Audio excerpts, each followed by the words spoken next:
Hola de nuevo, bienvenidos. Vamos a ver en este vídeo la primera parte de la introducción a la seguridad en redes Wi-Fi. Entonces, en concreto, lo que vamos a ver es los conceptos de seguridad que había en las primeras etapas del 802.11, cómo estaba definida y cómo esta seguridad al final presentaba ciertas vulnerabilidades que requirieron un nuevo estándar. Este estándar ya lo estudiaremos en el último vídeo del tema. Bien, recordemos que los objetivos principales de los servicios de seguridad no han variado, ¿vale? En las redes Wi-Fi son exactamente los mismos. Debemos de proporcionar confidencialidad, debemos de proporcionar integridad de los datos que enviamos y debemos ofrecer disponibilidad de la red. Bien, para garantizar la confidencialidad deberemos utilizar sistemas criptográficos, ¿vale? Aquí es aún más importante puesto que las difusiones de radiofrecuencia se propagan por el aire y por tanto cualquiera puede captar esa señal, ¿vale? Entonces la idea es evitar que las difusiones salgan del área mínima necesaria para que cumpla su función. Es decir, si mi red Wi-Fi solo tiene que abarcar una habitación, pues la idea es que evitar en la medida de lo posible que esa emisión de radiofrecuencia salga de dicha habitación, lo cual es ciertamente imposible, ¿vale? Entonces la idea es evitar el wire driving o el eavesdropping, ¿de acuerdo? Que es, pues bueno, en los años 80 y 90, cuando esto no tenía ninguna seguridad, las redes Wi-Fi no tenían ninguna seguridad, pues incluso había gente que iba con el coche, ¿vale?, escuchando o captando señales de redes Wi-Fi. Es lo que hacen hoy en día. Bueno, aún hay muchos adolescentes que van por ahí, bueno, ahora menos, pero bueno, los que no tienen red Wi-Fi en casa, pues van por ahí con su móvil intentando captar señales de redes que sean abiertas, ¿de acuerdo? En fin, esto obviamente es muy inseguro y por tanto hay que evitarlo. Bien, en cuanto a la disponibilidad, también puede ocurrir que alguien malintencionado evite la disponibilidad de la red, como un emisor de radiofrecuencia que emita portadora de una potencia brutal, ¿vale? Pues puede hacer o provocar interferencias en todas las redes Wi-Fi que haya en su radio de alcance, ¿vale? Evitando pues que esas redes presten su servicio, ¿de acuerdo? Bien, por tanto, la idea de seguridad que se incorporó al estándar 802.11 fue exigir una cierta autenticación, ¿vale? En principio pone aquí que es el usuario que ha de demostrar quién dice que es cuando se quiere utilizar la red, aunque la autenticación en un principio se hacía a nivel de máquina y no de usuario. La autorización, ¿vale? Es decir, vamos a tener que autorizar qué cosas puede hacer cada usuario de la red y sobre todo contabilización, es decir, en determinados entornos se va a tomar nota de lo que se hace en cada sistema, ¿de acuerdo? Para que luego eso quede, digamos, registrado quién hace qué cosas. Bien, entonces en 802.11 en principio las redes wireless requieren una, como dice aquí, una seguridad especial o distinta de las redes cableadas, ¿vale? Entonces, en un principio la autenticación se estableció como el SSID o el Service Set Identifier. El Service Set Identifier no es más que el nombre, nosotros lo conocemos habitualmente como el nombre de la red Wi-Fi, ¿de acuerdo? Es una palabra de hasta 32 caracteres que se asocia a un access point y digamos que nos da el nombre de la red, el nombre del router Wi-Fi al cual queremos asociarnos, ¿de acuerdo? Entonces el cliente de la red simplemente debe conocer el SSID para acceder a esa red, ¿de acuerdo? ¿Por qué? Pues porque esto en un principio estaba bien porque permitía definir qué direcciones MAC tienen permiso de acceso a la red. Lo que pasa es que esto, como pone aquí, no permitía encriptación y entonces, claro, pues no es muy seguro, ¿de acuerdo? Entonces, en 802.11 se define la autenticación, que es un proceso, insisto, que se realiza a nivel de equipo y no de usuario. Se define el proceso de autenticación como estos pasos. Esto ya lo vimos en el vídeo anterior cuando vimos la asociación de dispositivos, pero ahora lo vamos a enfocar desde el punto de vista de seguridad, ¿vale? Ya dijimos en el anterior vídeo que lo que hace es que el cliente envía una baliza, una prueba broadcast, y entonces el access point le contesta, ¿De acuerdo? Entonces simplemente el cliente lo que hace es que evalúa la relación señal-ruido y decide a cuál access point quiere conectarse. Entonces, una vez que ya ha decidido a cuál quiere conectarse, comienza el proceso de autenticación. ¿Vale? Consiste en que el cliente envía una solicitud de autenticación al access point al cual quiere conectarse, en este caso el A, ¿vale? Y el access point le confirma la autenticación, ¿vale? Entonces, a continuación, el cliente solicita la asociación y el access point confirma su asociación y registra al cliente en la base de datos, ¿vale? Entonces, este proceso, ¿cómo es en realidad? Bueno, aquí tenemos algunas pruebas de mensajes baliza, lo que podríamos capturar con un sniffer, ¿de acuerdo? Y el problema es que la autenticación que utiliza todo este sistema es un algoritmo de autenticación nula, es decir, realmente no hay ninguna seguridad, no hay ningún punto de autenticación, ¿vale? Por tanto, el punto de acceso con este protocolo permite que cualquiera acceda a la red siempre y cuando conozca su SSID, y encima, como muchos routers por defecto pues lo van anunciando, pues en realidad no hay seguridad, ¿vale? Esto fue así porque se fue pensado todo este protocolo para sistemas con una potencia de CPU muy baja, pero hoy en día esto ya no es así, ¿vale? Bien, entonces aquí tenemos ejemplos de lo que sería petición de autenticación y la respuesta, ¿vale? Y el problema es que encima, pues eso, el SSID publica en texto claro los mensajes baliza emitidos por el punto de acceso, con lo cual, pues no hay seguridad, ¿vale? Entonces, por eso, en su día se estableció un sistema de seguridad, un protocolo de seguridad para el 802.11 que se denominó Wire Equivalent Privacy, o privacidad equivalente a la cableada, ¿de acuerdo? Cuyas siglas en inglés serían web, ¿vale? Entonces, la idea es que con web se utiliza una clave estática previamente acordada entre los access point y los clientes, es decir, utilizan sistemas de clave privada, ¿vale? Y el proceso es el siguiente. Lo tenéis aquí abajo en fondo gris. Lo primero que hace el cliente es enviar una solicitud de autenticación al access point, ¿de acuerdo? Y a continuación lo que hace el access point es envía una respuesta con un texto plano, ¿vale? Que es lo que se conoce como el reto, como el challenge, ¿vale? Que se envía sin encriptar, ¿vale? Una frase de paso, o en inglés passphrase, ¿de acuerdo? El access point le envía el passphrase al cliente. Lo que hace el cliente es encripta el reto que le han enviado mediante la clave web, que es compartida entre los dos, ambos la conocen, ¿de acuerdo? Y lo que hace es devolver el texto encriptado al access point A. Finalmente, el access point decodifica el texto encriptado que le ha enviado el cliente, y si coincide con el texto que él mismo envió como challenge, como reto inicial, entonces eso significa que el cliente está autenticado y por tanto el cliente, el PC, tendrá acceso a la LAN, a la VLAN, ¿vale? Como veis, la autenticación se basa en el uso de clave compartida. Bien,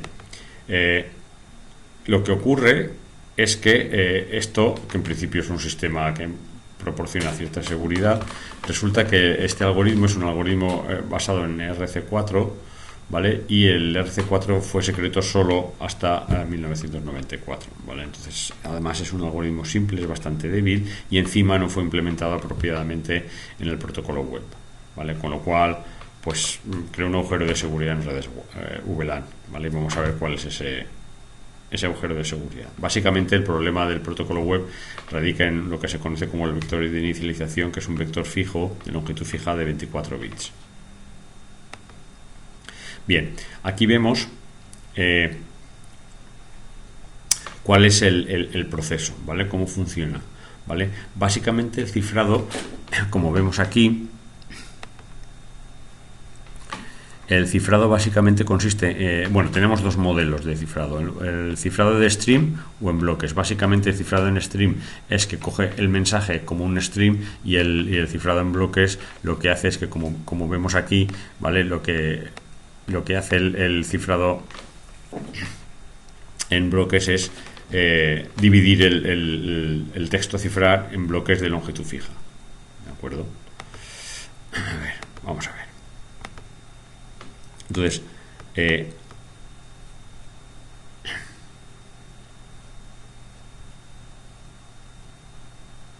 aquí vemos cómo simplemente se va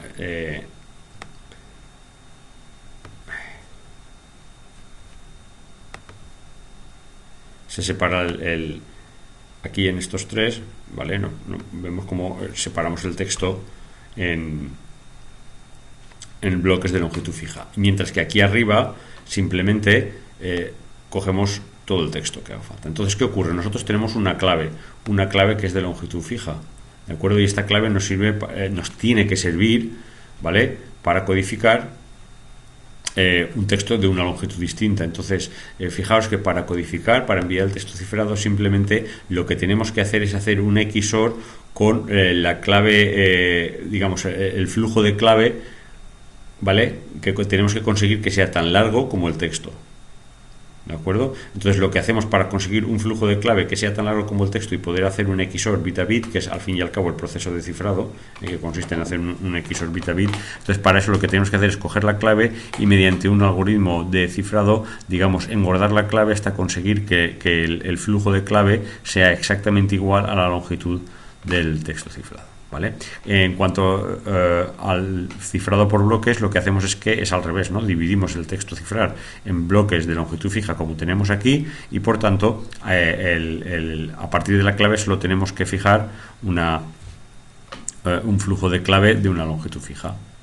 ¿De acuerdo? Por ejemplo, imaginemos que lo dividimos en bloques de 128 bits, pues si la clave tiene 56 bits, solo tenemos que aplicar el algoritmo de cifrado, ¿vale?, para conseguir una longitud de clave de 128 bits. Es decir, siempre la longitud del keystream tiene que ser igual a la longitud del texto que queremos cifrar. Aplicamos un XOR y ya está. ¿De acuerdo?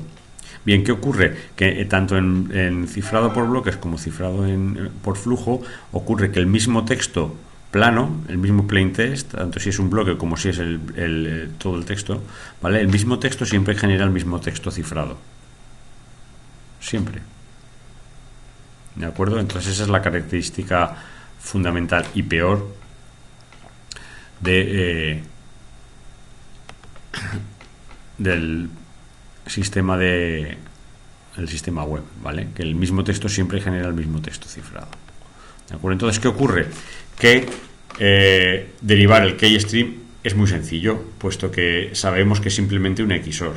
Entonces, ¿qué es lo que hacen?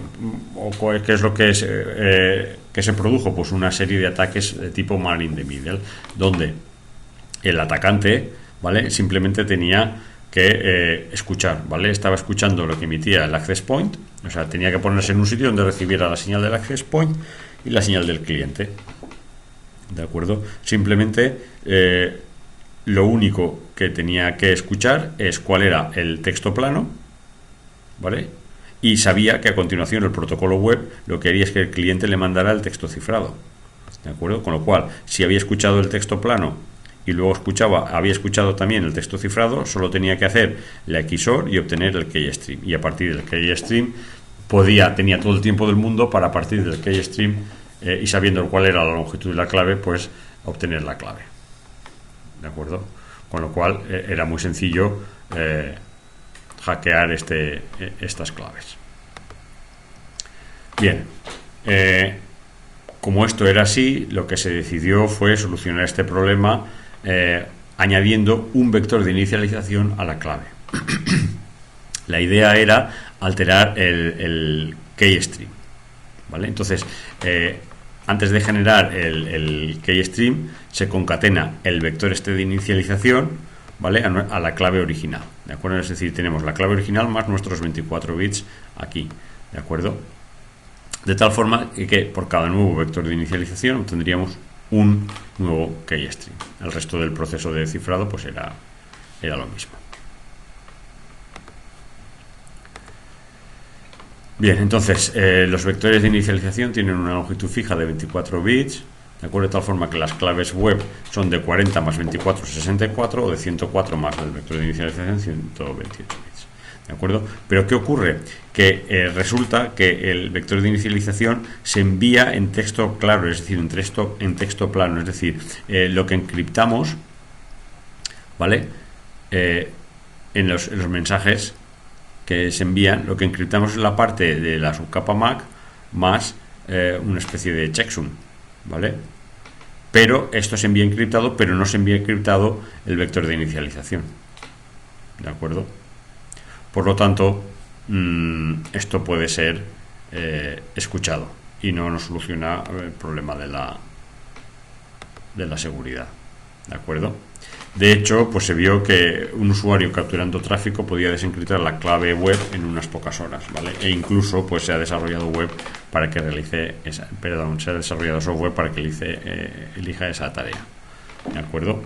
Incluso también hay ataques activos. ¿En qué consiste un ataque activo? En enviar por correo electrónico o como sea, ¿vale? El atacante activo envía un texto claro por internet, un texto plano, y sabe que el router Wi-Fi o el punto de acceso va a enviar ese texto cifrado al cliente, ¿vale? Con lo cual, si está escuchando, pues al final él sabe el texto claro que ha enviado, coge el texto cifrado y entonces puede hallar el keystream, ¿de acuerdo? Otro ataque activo que sufrió el web es la repetición del vector de inicialización. La idea, bueno, lo que pone ahí, ¿no? Lo que estaba puesto como en la transparencia anterior, aquí lo tenemos en texto, ¿vale? La idea es enviar pues un correo electrónico o cualquier mensaje, ¿vale?, al cliente de la red wireless, ¿vale? Y estamos, por supuesto, escuchando la red wireless, tanto el punto de acceso como el cliente, ¿de acuerdo? Con lo cual podemos escuchar el cliente cifrado, con lo cual obtenemos el keystream y ahora, además, podemos engordar el keystream obtenido utilizando la misma combinación de vector de inicialización y clave web, ¿de acuerdo? ¿Vale? ¿Cómo haríamos esto? Es muy sencillo. Generamos un mensaje un byte más grande que el keystream obtenido, ¿vale? Por ejemplo, un mensaje ICMP echo, ¿vale? Suponemos ese valor extra del byte, lo ponemos al azar y enviamos el mensaje, ¿vale? Como es un ICMP echo, ¿vale? Si el mensaje ha sido codificado correctamente, ¿vale?, el cliente al cual le llega debería enviar una respuesta, ¿vale? Entonces, la idea es que vamos a ir variando todos los bits de ese byte hasta que recibamos el eco, ¿de acuerdo? Y así podemos obtener un keystream engordado. Perdona.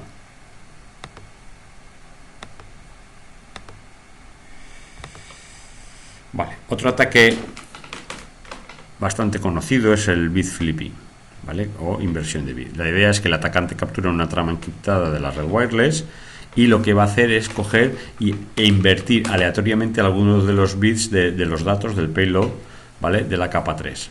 Ojo, de la capa 3, ¿vale?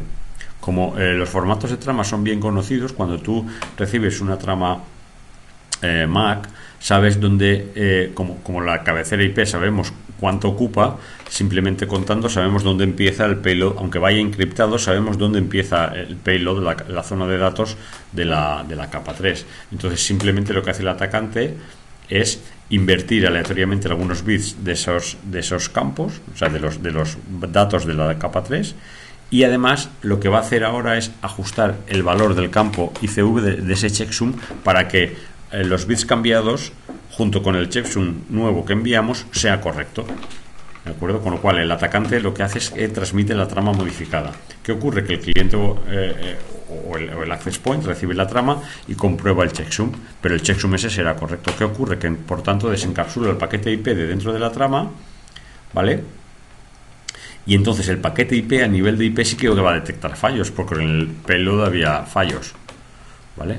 Habíamos invertido algunos bits y por tanto el receptor va a enviar un mensaje de error, pero ese mensaje de error es totalmente predecible, ¿vale? Que va a ser un mensaje ICMP, ¿vale?, de error en el paquete IP, checksum error, ¿vale? Y por tanto, como sabemos qué mensaje en texto plano le va a enviar, cuando estamos escuchando que envía ese mensaje, lo envía a enviar, por supuesto, encriptado. Si nosotros sabemos cuál es el texto plano y recibimos el texto encriptado, haciendo la XOR, podemos obtener el keystream, ¿de acuerdo? Esa es la idea. así es como se realiza el ataque de bit flipping, ¿vale? Supongamos que tenemos la trama web, ¿vale? Y entonces lo que vamos a hacer, nosotros queremos invertir estos 3 bits del medio, ¿vale? Estos de aquí, ¿vale? Por eso simplemente cogemos lo que tenga la trama, el campo de datos, y le hacemos un XOR. Es tan fácil como hacer un XOR con este valor, todos los bits a 0 menos los bits que queremos invertir a 1, y por tanto obtendremos el campo de datos, perdón, he tachado, no quería tacharlo, un momento que borré las líneas, ¿vale? Obtendremos, aquí tenemos el campo de datos, vaya que no me sale la línea, aquí obtendremos todo el campo de datos con los 3 bits estos invertidos. Fijaros que aquí pone 0, 1, 0 y aquí era 1, 0, 1, justo los 3 bits invertidos, ¿de acuerdo? Ahora lo que tenemos que hacer es calcular el ICV, el checksum correspondiente. Pues muy sencillo, si aquí tenemos 0, 1, 0, ¿vale? Cogemos estos 3 bits y los metemos, le hacemos un XOR con los bits que había en el texto original, ¿de acuerdo? La XOR de esto nos dará el nuevo ICV calculado, que a continuación lo metemos aquí, ¿vale? Y enviamos el payload cambiado junto con el nuevo ICV cambiado. Con esto tenemos un ICV que no va a dar error, con lo cual es muy sencillo, ¿vale? Fijaros que son unas cuantas XOR, nada más. Entonces, si conseguimos hacer esto, ¿vale? Lo que hacemos es que aquí viene digamos la explicación del ataque, ¿vale? Esta trama que hemos cambiado, que hemos visto en la transparencia anterior, la enviamos al access point. El access point aplica el web, ¿vale? El protocolo web, y resulta que su checksum, ¿vale? Mira, y en los datos de la trama y el checksum va a ver que el checksum corresponde con los datos, y por tanto, ¿qué ocurre? Que le va a enviar, no la trama con los bits, no va a enviar sí, o sea, vamos a ver, la trama con los bits, pero esos bits están cambiados a nivel de datos del paquete IP, ¿de acuerdo? Y cuando este paquete, por tanto, llegue al router y el router desencapsule la trama MAC y desencapsule el paquete IP, entonces le va a dar un fallo en el checksum del paquete IP. Y como le va a dar un fallo, va a enviar un mensaje en texto claro, ¿vale? Al access point, que será pues un ICMP error, ¿vale? Y entonces, ¿qué va a hacer el web? El web va en el access point, va a encriptar ese mensaje, ¿vale? Y por tanto va a enviar el mensaje de error cifrado, ¿vale? Entonces, si escuchamos este mensaje de error cifrado, ¿vale? Nosotros tenemos el mensaje de error en texto claro que hemos predicho, ¿vale? Por ejemplo, que va a ser un ICMP error, ¿de acuerdo? Le hacemos la XOR con lo que acabamos de capturar, ¿vale? Con el mensaje de error cifrado, y obtenemos el keystream que maneja el access point, ¿de acuerdo? Bien, por tanto, ¿qué es lo que tenemos? Tenemos, como consecuencia de este protocolo web, resulta que, por un lado, no define ningún mecanismo de administración de claves. Es decir, las claves deben configurarse estáticamente en cada uno de los equipos, ¿vale? Entonces, si la clave secreta es descifrada, entonces el administrador hay que ir a todos los PCs y a todos los access points y cambiarlas, ¿vale? Porque no hay un sistema único de administración de claves, un sistema centralizado, sino que tú tienes que ir máquina por máquina, ¿vale? Con lo cual esto es incómodo. Pero sobre todo, lo que es muy peligroso es que la autenticación es por equipo y no por usuario. Es decir, el que se autentica al conectarse es el dispositivo, no es el usuario, ¿vale? Por tanto, si algún PC o algún dispositivo móvil es robado, pues la red puede verse comprometida, ¿de acuerdo? ¿Eso qué significa? Por ejemplo, si tenemos una corporación, si algún empleado con conocimiento de la clave es despedido, hay que cambiar la clave en todos y cada uno de los dispositivos, ¿vale? Y luego, pues eso, el inconveniente de que la clave solo sirve para identificar el acceso de una máquina a la red, pero no el usuario, ¿de acuerdo? Por ello, eso es un problema. Y luego tenemos el problema de los access point falsos, los que se conoce como el rogue access point, que eso se vio, algunas corporaciones en su día fueron atacadas de esta forma. La idea es que alguien malicioso que tenga acceso físico al espacio de cerca de la empresa, lo que hace es poner un access point que es falso, que no es el de la empresa, ¿de acuerdo? Entonces los usuarios pardillos que van por allí, cuando ven esa red anunciada, se creen que es la red de su empresa y le dan todas las contraseñas, ¿vale? Y todo el tráfico, digamos, los dispositivos se unen a ese access point falso, ¿vale? Con lo cual el atacante puede obtener toda la información que pasa por ahí, ¿de acuerdo? Para solucionar ese problema hay soluciones propietarias de Cisco, pero vamos, no vamos a entrar en esta solución porque ya digo que es propietaria. Básicamente lo que hace es triangular las posiciones y detectar dónde está el access point falso, ¿de acuerdo? Pues bien, este es todo lo que os quería explicar en este vídeo. Espero que lo hayáis entendido y en el próximo vídeo veremos cuál es la solución.